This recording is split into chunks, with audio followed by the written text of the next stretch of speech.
Good morning from Panhandle Outdoors, America's only daily outdoor TV show.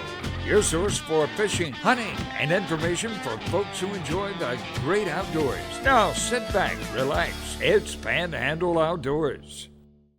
Good morning, folks. Welcome to Panhandle Outdoors. I'm Winston Chester. I'm glad you're here this morning. Big show lined up. Special guest here. But first, let's look at our weather. Brought to us by Gulf Coast Air Conditioning, Drew Pollard, and hard-working crew taking care of our everyday comfort needs. It's been pretty comfortable, a little humid. High today, 89, low 76. And the water temperature brought to us by Alco Electric out of Lynn Haven. Right now, at the end of the period, it's even 84 degrees. Pretty steady the last couple of days. River readings brought to us by the good folks at Panama City, Coca-Cola. The Apalachicola Bluntstown, 7.9, so right at 8 foot. It's about to go up a little bit, just a little bit, but it's not going to be, it's not going up much. Okay, I'm sorry, I got the Apalachicola going down, the Choctaw River going up. I'm looking at two different charts. The Choctaw is at 3.8, and it is going up, and the Apalachicola is at 7.9, it's going down. All right, we got to keep those two rivers straight. That's two different fisheries, both of them are full of fish. Our tide chart brought to us by Kent Forest Lawn. Good strong tides, high tide right in the middle of the day, 10:31, and low tide is 9:54. I always can't help but think of Captain Roy Ray. So this is the kind of tides that he really loved, and he loved to fish that incoming tide in the morning, then waited for the outgoing tide. When he was a fishing guide, that was his best days. He always said that. So we're in those Captain Roy tides. Wind direction, how about a little bit different? South-southeast, not south-southwest. South-southeast at about 5 to 10. All right, take a break, come back with our special guest. Okay, welcome back, and look who showed up this morning. Yes, sir. Morning. Good to see you. Coach Ernie Martin, Crestview High School. Sir. Crestview Bulldogs, been there a while. Started the outdoor program over there, and we've been ambassadors for outdoor education for a long time. I believe they've changed our logo now. We are pioneers. We are pioneers. I think we're one of the first two that got it started. That's right. And loves to fish, and he's over in this neck of the woods. Yes, sir. And I found out, he texted me, he was over here. I said, well, doggone, you got to come back on the show. Yes, sir. We glad to be here and glad to be down on the beach hanging out with my family. I've got some family in from Reno, Nevada. So it's just a little bit of a change for them to come in a nice, cool, zero humidity. Are y'all down at Mexico Beach? Yes, sir. Well, actually, we're up on Seacrest Beach this time. Seacrest. So you've been back and forth, Seacrest. My wife, being a good Mississippi Gulf Coast girl, she figured that the beach in Pascagoula was just merely a bay with dark mud. And once I showed her what white sand looked like, I can't get her to go anywhere else, either there or Disney World, or we don't go. So, but it's fun. We like coming down here. I love being on the show and watching it. It reminds me of growing up and listening to that crazy chicken start the Red Holland show. I mean, I grew up with that. That was fishing with Red. Yeah. Yes, sir. And it was awesome. About 10 years ago, I was fishing a tournament at White City, and I'm sitting in the boat, me and my partner, and we're tying up, finishing up, and all of a sudden we hear that voice, and we look up and go, "That's Red." We run over it and talked to him a little bit, and that gentleman stayed there till after the tournament, and we got in because we weighed in late. And he said, "Hey, you wanted a picture. I figured I'd hang around so we could get it." Cool. He's got a special place in my heart, him and his family. So Holland family, Mr. Red, he was the man. Good story. Yes, sir. How's your school year been? How did it go? It was good. It was exciting. We have another young gentleman. We'll show you a picture of him later on the show. But his name is Reese Killian. Reese Killian is a senior this year. And Reese is a young professional bass fisherman, is probably the best way I can put it. Him and the kid from Inlet Beach, Ryder Schilling, that were in our club team, they're both headed to big places in the bass tournament circuit. Reese has signed a letter of intent to fish in South Carolina at Lander University, and Lander's had several teams in the national championship in the past 4 or 5 years. But I believe his total from last August till 2-3 weeks ago before graduation, he had probably fished in excess of 30 tournaments during the school year. And he had to do a lot of work to get that done, a lot lot of sponsorships, and that's one of the reasons when I come, I wear these tournament jerseys, because this jersey's not built for me. It's built for the countless number of kids from all over the Panhandle who fish the Emerald Coast Youth Bassmasters, and these people know the importance of having kids outside and off their phone and off their computers and in nature and in the surroundings, you know, doing stuff and competing and being a part of it. And they are big time sponsors, and I wear it to show them the appreciation for being a part of my dream. So we want to get more and more schools to the bass fishing team, and yes, Moser started this year, and they gave me a jersey. In fact, I should have worn my Moser jersey. No, we'll have to do that next time. Next time we'll do that. Yeah. And but like Ernie says, and we've talked about it, the importance of doing that, and also if they're not on a bass team, like the FSU starting that bass team, we've talked about it. They're starting that bass club. Fishing club that encompasses all of it for all the kids at university. So we can do that in the schools too. You have outdoor club, and you don't, you don't have to be necessarily red snapper or whatever, just one of those clubs, and get people interested in it, and get young people interested in it. So we've seen the benefits of it. Yes, sir, we have. I know that there's a push now for being safe on the water and being a part of it, and one of the things we're going to try to do in our area is really promote safe boating and being safe. When I started the outdoor education program, I hitched my wagon to the Fort Walton Beach Sail and Power Squadron, and as of today, right now, every semester we gave and taught the safe boating certification course. And right now at Crestview High School, we are about 2,800 students who have come through outdoor education and have passed and have their safe boating certificate, and now being recognized. And in the state, the DMV have hitched their wagon to it. And one of my students, right before the end of the summer, she got her driver's license. She goes, Coach, check it out. And she showed me her driver's license, and she said, that's not the cool thing. She turned that driver's license and showed me the back of it, and there's a little black anchor on there that tells them that she is a certified safe boater. Oh, I love it. I said, we got it started. Yeah. We just got to get some more fuel on the fire, because it's my passion that from Monroe County to Escambia County, every high school student has the opportunity to learn how to be a safe boater. There you go. Let's take a quick break. We'll be right back. Okay, welcome back. Sometimes I wish we would have commercials. Y'all can just listen. Well, we got to have commercials on the show. But listen to me and my guest and myself talk about things during that little 2 minutes. And it's like an outdoor ed for senior citizens. We cover so much. Yeah. Listen, we got this coming up.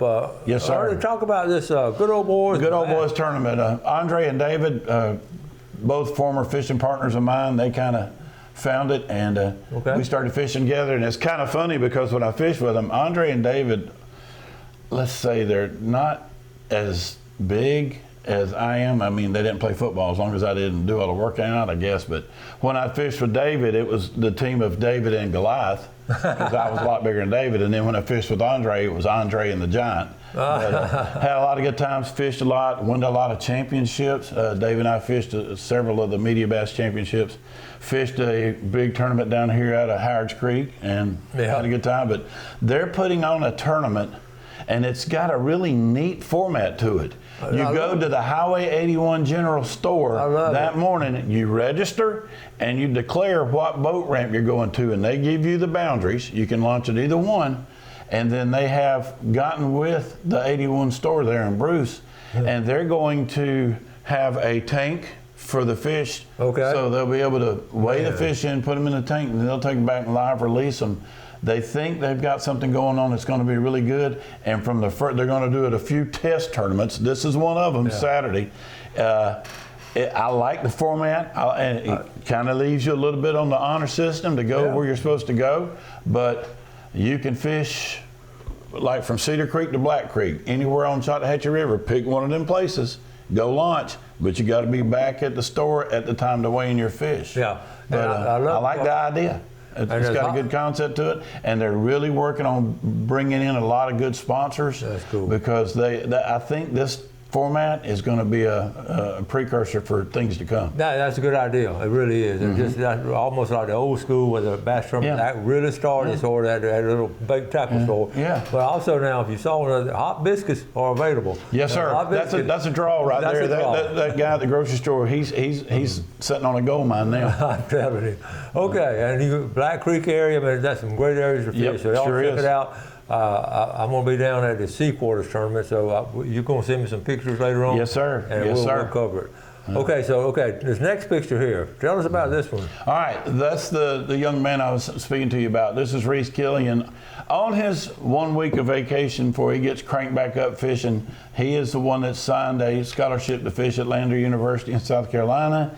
He happened to be on vacation with his family in the Keys, and first thing he did was catch one of those nice South American peacock bass, which, I was kidding him. I said, I reckon you didn't use forward-facing sonar standing on the bank. And he started laughing. But he's a go-getter. He's got a chance to do great things in that. I've never caught those peacock bass. Everybody's caught them, so they're just fighting fish, and they're a lot of fun to catch. I think the way that my buddy Shaw Grigsby told me, he says, if you put a peacock bass and a largemouth bass of the same size in a tug of war, he said that peacock bass would drag him all over the lake. That's what Shaw Grigsby said. Yes. Well, that's kind of high praise for a peacock bass coming from that man. That's one of these good stories where the fish were brought in and let out of the aquarium, but it turned out good because they're really fun to catch. I don't know if I've never eaten one. I wonder if they're good to eat the young ones. You ever heard?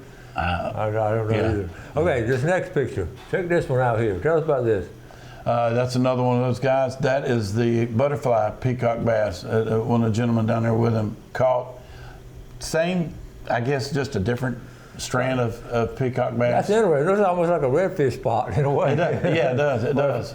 But from what I understand, that mechanism like that is just like the redfish. It makes the predator fish that eat them think that's the head when it's actually the tail of the fish. How about that? Okay, that's okay. Other way, yep. Is that it? Mm-hmm. Okay. More the other way, I think. Let me see. I'm going to look them up.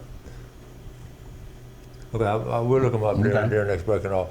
The getting back to what our passion is, we want to try to get outdoor education in all 67 counties, and yes, sir. We'll talk about it. And you're a strong voice over there. The one challenge that you've been assigned is Escambia County. They said they didn't have anybody to teach in Escambia County. Yeah, well, we're going to work on that. Yeah, we're going to try to figure out a way to help any school district that I can get this started, because I didn't know how much of a need it was until we got it started. Then I didn't realize until we had been in it a few years how much of a want it is when you've got your curriculum coordinator coming up to you after they have finished the spring registration for the next year, and she looked at me with very concerned eyes and said, Coach Martin, how much outdoor ed do you want to teach? And I started out 20 years ago with one semester each year, and now I've got 6 semesters of it. I've got 3 classes each semester, and there's kids still trying to get in. But it's a conglomeration. The outdoor education program at Mosley High School has people and professionals that can cater to that school, that are local, that can do things. Like at Crestview High School, we've got Florida Game and Fish, which everybody has. They should be a mainstay in every outdoor ed, in my opinion. You have charter boat captains, inshore and offshore, from Destin that come up. You've got Bass Pro Shops.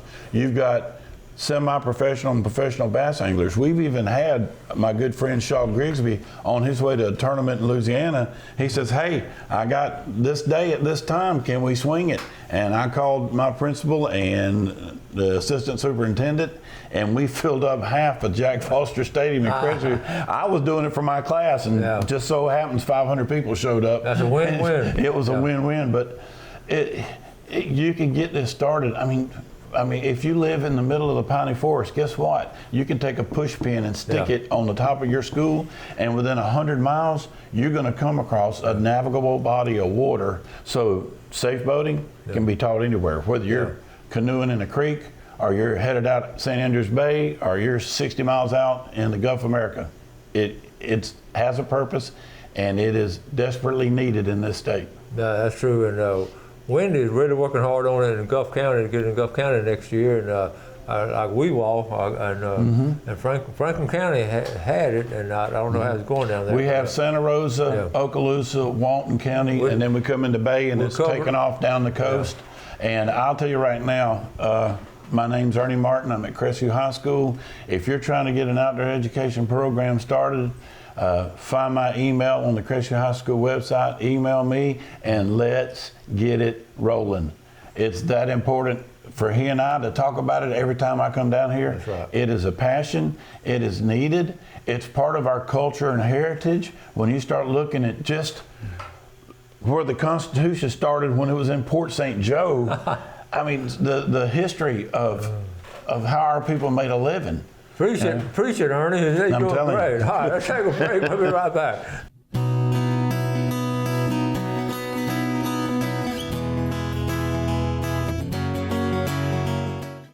Okay, welcome back. So here, well, Coach Ernie Martin, fellow outdoor education ambassador, as you can tell. Yes. Let's take a quick look at our fishing game time today, brought to us by Blue Water Outriggers in Port St. Joe, 12:30 to 2:30 midnight. Has that full moon been beautiful? Oh, awesome. Has it been Yes, awesome? sir. And then right in the middle of the day, 12:58 to 2:58, about 12 hours difference right there. Sleep in and go fishing. No. Okay, well, we got another picture or two to show right here. Let's take a look. Okay. Tell us about this nice fish right here. Just one of the many speckled trout that I have been catching as of recent. That lure, that's a quarter-ounce death grip jig head in his mouth, and that is the Spectrum baits that Mr. Charlie Nettles has bought, and I believe I brought you a care package of them. Yes. That one's called the Sea Pearl. Folks, if you fish around here, anywhere there is water that's more clear than stained, you need to chunk this bait. I'm just telling you, it catches them. And he's got some scent in it, but now he has added this to the market. And by the way, I know there's a guy who has an outdoor edge show in Panama City that's supposed to be receiving this scent in a little bit. And if you see this gentleman sitting beside me enter a speckled trout redfish tournament and he's catching them, you probably want to see what he's squirting on them, because that stuff right there, it works. And you can do it several different ways. You can take it out and hook it up and spray it on one at a time. The way I do it is, if I know that's the color and I've figured it out, then I'm gonna put them in a Ziploc bag, spray it down in there and let them soak in that juice. You know, like sopping a biscuit in cane syrup. I'm gonna let them have it and they're gonna eat it. But it works. Mr. Charlie Nettles and them make a great bait, and they are getting it out, and word's getting out. There are a lot of guides from Pascagoula, Mississippi to the west side of Louisiana that have turned on to these baits, and he's staying busy. He's having to build more molds to build more baits because his product really, really works. That's awesome. Okay, what's up? Okay, we're beginning the summer. School just got out. What's your plans now the rest of the summer, getting into the school year? So what all we got planned? Well, I did hear that there is a couple of redfish running around in Choctawhatchee Bay that could be worth some benefits to catch. And I believe I heard that on your show a couple of weeks ago. I would love to find one of them rascals and catch it on his bait, because I think that would go a long way. We're talking about, you saw on the show too, where that one over Escambia Bay. Yeah, we call it Bayou Tahar. Tell us about that area. Bayou Tahar is a tributary that runs into Escambia and Pensacola Bay. Highway 98 comes in on the south side through the city of Gulf Breeze, crosses the bay, and as you cross the bay, you enter downtown Pensacola, and Bayou Tahar is right there at the foot of the bridge, coming in from the north side, goes under Scenic Highway Cervantes. And a lot of people use that safe harbor to load and launch their boats to go out to the Gulf or out to the bay or fish the famous 3 Mile Bridge.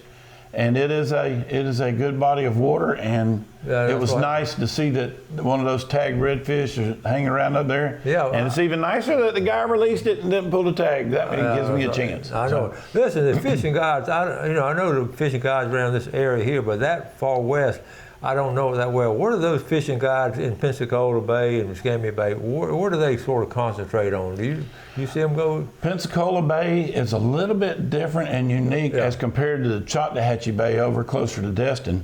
Pensacola Bay, there's a lot of variety of species. You can catch red snapper and grouper in the bay kind of like you can over here. Y'all have a deep port. Pensacola has a deep port. At one point in time, the USS Lexington was stationed there at NAS Pensacola, and that's where a naval pilot would earn his wings, flying in and out of there and landing on the Lady Lex. But you have opportunity to use artificial as well as live bait. They do all kind of fishing and shrimping and crabbing in those bays, and they kind of connect. You have East River, Blackwater River, and Escambia River all coming from the east, running to the west, and they all come in that way, and it provides a lot of opportunity and a lot of different species of fish to catch and go after, and it can be a really good fishery, and it can rock peanut butter off of bread inside the pass sometimes. You're not careful. It can get really rough out there, so you got to be careful and pick and choose your days, or have a good chiropractor and a dentist on standby. There you go. And the flounder, how's the floundering over there? Okay, or pretty good? I'm not supposed to tell you that. It's one of the best places around, but yeah, it's a known fact that if you're going to go out at night and gig flounder, there's a good chance you'll find a place to get out of the wind and go. The problem is, when you find that place, you're probably going to look like you're having the blessing of the fleet, because you're not going to be by yourself. There's going to be plenty of people with lights on. It's going to look like a little bitty underwater city with all the lights shining down on it. But it can be really good, really bad. Right now, with these strong tides and that full moon, as soon as that moon went below the horizon, they'd turn them lights on. That's right. So, that's right. Well, Ernie, we're about to run out of time again. We got a lot more to talk about. So we're going to go off air, but we're going to keep talking. Yeah, probably do. Probably go fishing. But the tides are right. Always good seeing you, buddy. Always a pleasure to be here. Enjoy it. Appreciate all the good things you're doing. Yes, sir. Y'all do something good for someone else today. Have a great day. Enjoy the outdoors, and let's take care of it. And God bless. Thanks for watching America's only daily outdoor TV show, Panhandle Outdoors with Winston Chester, featuring hunting, fishing, and other activities and information to help you enjoy the great outdoors. Join us next time for Panhandle Outdoors.